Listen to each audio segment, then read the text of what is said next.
Bienvenidos, queridos espectadores. Los saludamos desde la capital venezolana, Caracas, en la cobertura de Almayadín de las elecciones presidenciales venezolanas. Venezuela decide. Queridos, falta menos de una semana para que los venezolanos elijan a su presidente. Campañas electorales intensas de los candidatos abordan especialmente la situación económica y de vida de los ciudadanos. El presidente venezolano y candidato presidencial Nicolás Maduro continúa con sus campañas en varios estados del país, renovando y confirmando los principios de su política basada en la libertad de decisión política y económica, en la protección de los recursos de Venezuela contra la privatización y en la mejora de las condiciones de sus ciudadanos. Por otro lado, la oposición, especialmente la extrema derecha, promueve a sus candidatos y su programa aboga principalmente por la privatización de sectores vitales, convocando a los ciudadanos a lo que ellos llaman cambio. Paralelamente a las campañas de los candidatos, proliferan los rumores mediáticos en este contexto. Maduro criticó severamente lo que él describe como mentiras que difunden agencias y medios internacionales sobre Venezuela. Así que les damos la bienvenida, espectadores, en esta hora en la que repasaremos los últimos preparativos para estas elecciones presidenciales que se celebrarán el 28 de este mes. Nos acompaña aquí en el estudio el señor Miguel Ángel Pérez Pirela, escritor e investigador, político, fundador y presidente del sitio web informativo La Iguana. Bienvenido.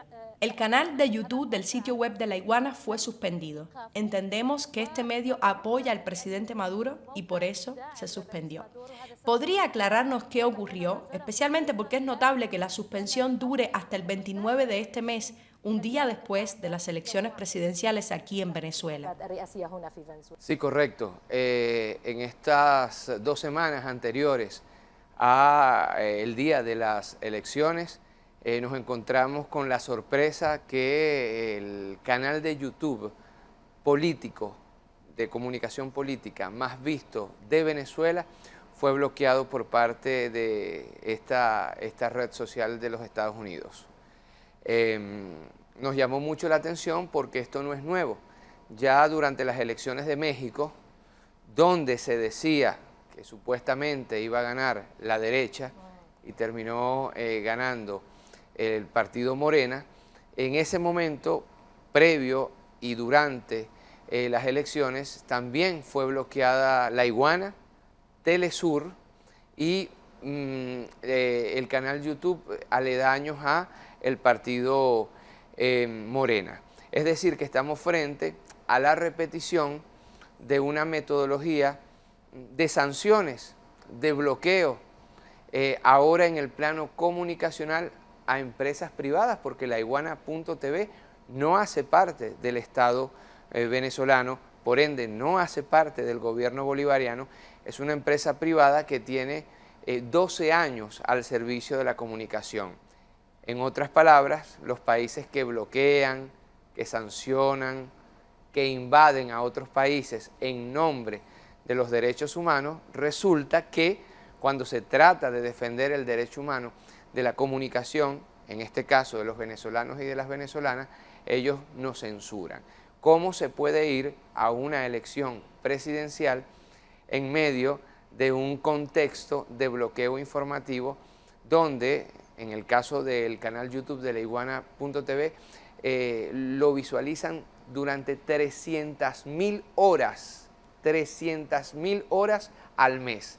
Esas 300.000 horas de visualización donde íbamos a informar al pueblo venezolano sobre nuestra verdad, fueron censuradas, mientras que al mismo tiempo canales desde Miami, Bogotá y Madrid que atentan contra Venezuela están aquí presentes con más de 1.200 periodistas e influencers.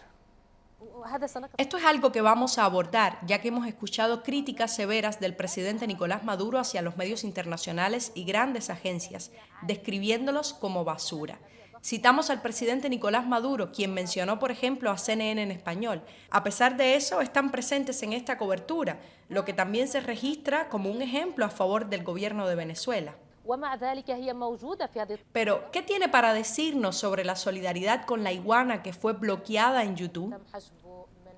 Sí, justamente antes de llegar aquí a la sede del canal me comuniqué directamente con el presidente de la Asamblea Nacional, el doctor Jorge Rodríguez, para agradecerle por las palabras de apoyo y la rueda de prensa que dio hoy día en sostén de la Iguana.tv y también del intelectual Luis Brito García, que en la Iguana.tv fue entrevistado en uno de nuestros programas por el periodista Clodovaldo Hernández.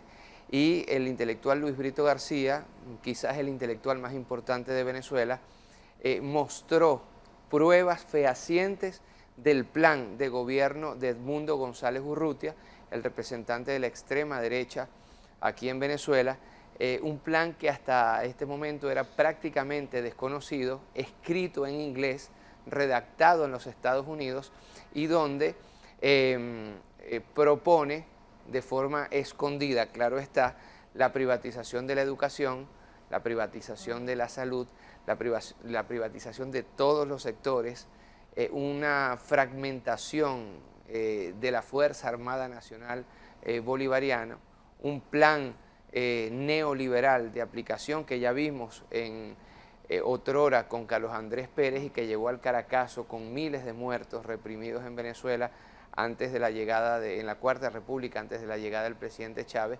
Y la cosa irónica resulta que la Iguana.tv es sancionada por mostrar el plan de gobierno del candidato, cuando lo que quiere todo candidato es que muestren su plan de gobierno.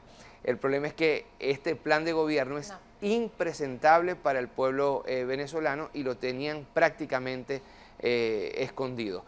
Por eso yo reitero mi agradecimiento al Parlamento venezolano por el apoyo que se le está dando a la Iguana.tv, la cual está siendo bloqueada.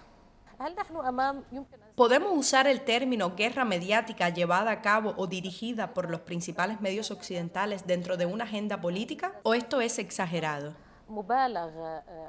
No, completamente. Es la total realidad. De hecho, podríamos hablar de un triángulo que, con 3 elementos, claro está, que prepara lo que podría venir el 28 y 29 de julio. Primero, la violencia que fue acusada por paramilitares colombianos. La extrema derecha venezolana tiene relaciones con el paramilitarismo colombiano desde hace más de 20 años. El paramilitarismo colombiano ha actuado en Venezuela y ha causado desestabilización en Venezuela. Sobre este tema, yo he escrito 2 libros junto con Luis Brito García sobre el tema del paramilitarismo y las relaciones con Colombia. Primer elemento, la violencia paramilitar denunciada. Segundo elemento, unas encuestas trucadas, varias encuestas nacionales e internacionales, encuestas sin ningún tipo de legitimidad, que dice que Edmundo González Urrutia tendría algo así como el 80 o el 70% y Nicolás Maduro el 20 o 30%, para crear evidentemente frustración cuando el día de las elecciones venga la realidad, que eso pasó igualmente en México y terminó perdiendo la extrema derecha. Y el tercer elemento es el llamado a fraude, y con esto respondo a su pregunta. Porque ya desde medios internacionales, Madrid, insisto yo, Bogotá, Miami, se viene cantando fraude desde hace ya varios días. Cuando nosotros mezclamos este triángulo, estos 3 elementos, violencia paramilitar, el tema de las encuestas trucadas y el tema de los cánticos de fraude, se está preparando entonces un contexto de violencia, como se dice aquí en Venezuela, de guarimba, de intentona, de guerra civil, que no solamente ha sido acusado por el presidente Nicolás Maduro, sino también por candidatos de la oposición y por líderes de la derecha moderada y de la izquierda. Yo lo advierto desde hoy, yo lo advierto a pocos días de las elecciones presidenciales. La extrema derecha venezolana, y esto no es nuevo, la extrema derecha venezolana, una vez más, solamente aceptaría un resultado que le sea favorable. De no ser favorable, está preparando actos violentos en Venezuela con el apoyo no solamente de gobiernos internacionales como los Estados Unidos, sino más aún de la mediática internacional, la mediática privada, que ya está preparando el contexto psicológico para una violencia generalizada en el país. Este es un punto importante al que volveremos. Pero también es notable en nuestra cobertura que la plataforma La Patria, que es de la oposición de extrema derecha, realizó una encuesta de opinión que arrojó un resultado del 70% a favor del presidente Nicolás Maduro en estas elecciones, por lo que eliminaron la noticia e incluso la encuesta de las redes sociales. ¿Esto está en el mismo contexto que lo planteado por usted, señor Pirela? Conozco muy bien La Patilla porque la Iguana.tv desde hace varios años se encargó de quitarle el primer lugar que tenía hace muchos años. La Patilla es un medio de propaganda de los Estados Unidos aquí en Venezuela. De hecho, su director, Alberto Federico Rabel, ni siquiera vive en Venezuela, vive en Bogotá, entre Bogotá y los Estados Unidos, y hace negocio. Hasta la misma Patilla se vio contradicha en su matriz de opinión, según el cual Edmundo González Urrutia estaría ganando 80-20. La Patilla, hay que recordar, fue el medio de difusión fundamental de Juan Guaidó, quien creó un gobierno paralelo aquí en Venezuela. Después del gobierno paralelo de Juan Guaidó, vino esta intentona por llegar al poder de María Corina Machado a través de Edmundo González Urrutia. Pero qué casualidad, a La Patilla nadie la bloquea. La Patilla, que se ha encargado de ser una máquina de fake news. En cambio, la verdad de Venezuela, expresada por portales como la Iguana.tv, vienen castigadas por YouTube. Volveremos a este punto y hablaremos del escenario que mencionó, ya que habló de una preparación psicológica. ¿Cuál es el objetivo después de eso? Habló de un intento de golpe mediático. ¿Es este el escenario del que hablaba? ¿Es aplicable? Bueno, Venezuela, desgraciadamente, fue el primer país en el mundo en donde se aplicó un golpe de Estado mediático. Recordemos contra Hugo Rafael Chávez Frías por parte de la oligarquía venezolana.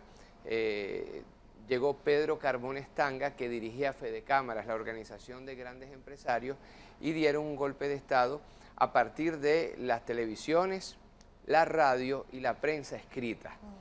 Ahora nosotros nos encontramos quizás frente a la posibilidad de que se repita un golpe de Estado mediático en Venezuela, pero ya no a partir de los medios de comunicación clásicos, insisto, radio, prensa, escrita, televisión, sino ahora un blackout informativo, un golpe de Estado mediático, informativo, digital, en el 3.0, a través de las redes sociales, a través del Internet. Es un caso realmente preocupante porque ya comenzamos a ver cómo medios, insistimos, como la Iguana.tv, empiezan a ser bloqueados, empiezan a ser censurados y crece cada vez más, a menos de una semana de las elecciones, una presión mediática a partir de los medios digitales, de las redes sociales. Señor Pirela, mencionó el golpe de 2002, el intento fallido de golpe contra el líder mundial fallecido Hugo Chávez y cómo el pueblo lo devolvió al poder. No le afectaron las campañas mediáticas, aunque sí recordamos grandes agencias de noticias occidentales que participaron en este intento de golpe. Y hoy hablamos de medios de comunicación acusados de intentar confundir y socavar la credibilidad de estas elecciones, y aún así se les permite cubrirlas. ¿Cuál es su comentario sobre este punto? Y la segunda pregunta, ¿estamos en las mismas circunstancias y condiciones que evitan cualquier golpe, incluso mediático? Bueno, recordemos que anteriormente un medio de comunicación impreso, radial o televisivo tenía sede en Venezuela. Es decir, cuando le dieron el golpe de Estado a Nicolás Maduro, el pueblo venezolano pudo acercarse, por ejemplo, al canal privado Globovisión, al periódico privado El Nacional, para exigir que devolvieran al presidente. Hoy día la comunicación digital es una comunicación global y la sede de los medios de comunicación no se encuentran en Venezuela, se encuentran en gran parte en Silicon Valley y hace parte de esta dictadura mediática líquida, que en muchos casos no se puede observar, no se puede tocar. Esta dictadura mediática hace evidentemente mucho más complejo la respuesta popular y es precisamente uno de los grandes desafíos, no solamente en Venezuela. Miren lo que está pasando a nivel global, por ejemplo, con el caso de Palestina. Estamos viviendo un genocidio en tiempo real, validado por la mediática internacional a través de las campañas digitales. Ahora, para responder más precisamente a su pregunta, ¿cómo responder? ¿Cómo vacunarse? ¿Con qué anticuerpos enfrentar esta dictadura del mundo digital? Bueno, lo decía de alguna forma Jorge Rodríguez, que también es jefe de campaña lo decía el presidente Nicolás Maduro. El jueves, en el cierre de campaña del chavismo, no se mandó al chavismo en la Gran Caracas simplemente a estar durante 2 horas frente a una tarima o durante 6 horas durante una tarima, como suele hacerse, o frente a varias tarimas, sino que se mandó a todo el pueblo a estar durante 12 horas en toda Caracas, haciendo presencia en las calles. De igual forma, para el día de las elecciones se invitó a todo el pueblo a estar en las plazas Bolívar, que son las plazas emblemáticas de cada ciudad, de cada pueblo en Venezuela, a estar en todas las plazas Bolívar del país celebrando el triunfo. ¿Qué hay detrás de esos llamamientos? Evidentemente la respuesta más grande que se le puede dar a la dictadura mediática, que es el pueblo en la calle, el pueblo defendiendo sus votos, el pueblo defendiendo su democracia. No hay antídoto mejor, no lo hubo durante el golpe de Estado contra Hugo Rafael Chávez Frías y no lo va a haber ahora, antídoto más grande que un pueblo desplegado en la calle haciendo valer la realidad venezolana contra la fake news de las redes sociales internacionales.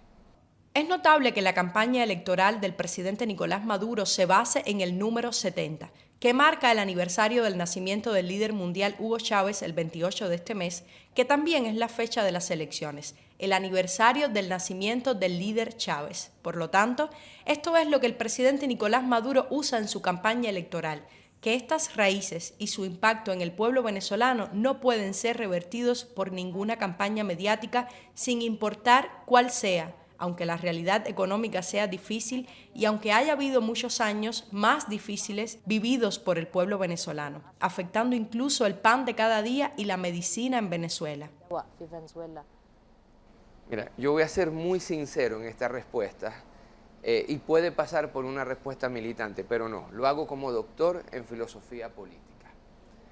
El presidente Maduro ha demostrado una valentía, y mido mis palabras, una valentía muy grande al someterse a unas elecciones presidenciales en medio de bloqueos, en medio de sanciones, en medio de intentonas de golpe de Estado, en medio de intentos de magnicidio, en medio de intentos de invasión más de 2 veces por la costa caribeña y por la frontera andina con Colombia, en medio de un acoso diplomático, en medio de un acoso mediático. Es decir, ¿qué presidente en el mundo se somete a unas elecciones con criterios, entre comillas, occidentales, en medio de un acoso tan grande?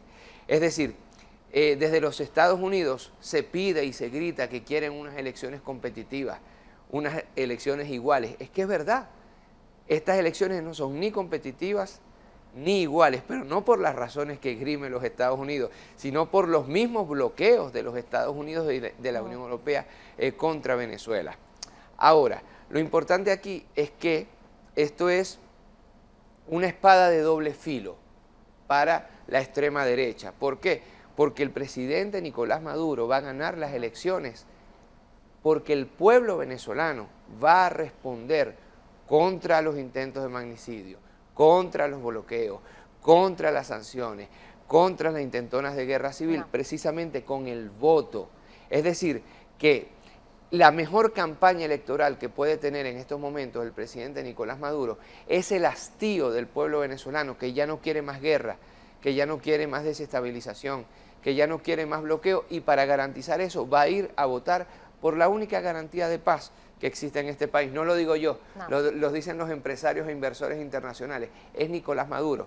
De no llegar Nicolás Maduro a la presidencia, en Venezuela se puede dar tranquilamente una guerra civil, y no es una amenaza burda, es una realidad. Agradecemos a nuestro invitado, el señor Miguel Ángel Pérez Pirela, investigador y escritor político, por participar con nosotros en esta hora en la cobertura de Almayadín de las elecciones presidenciales venezolanas. Venezuela decide.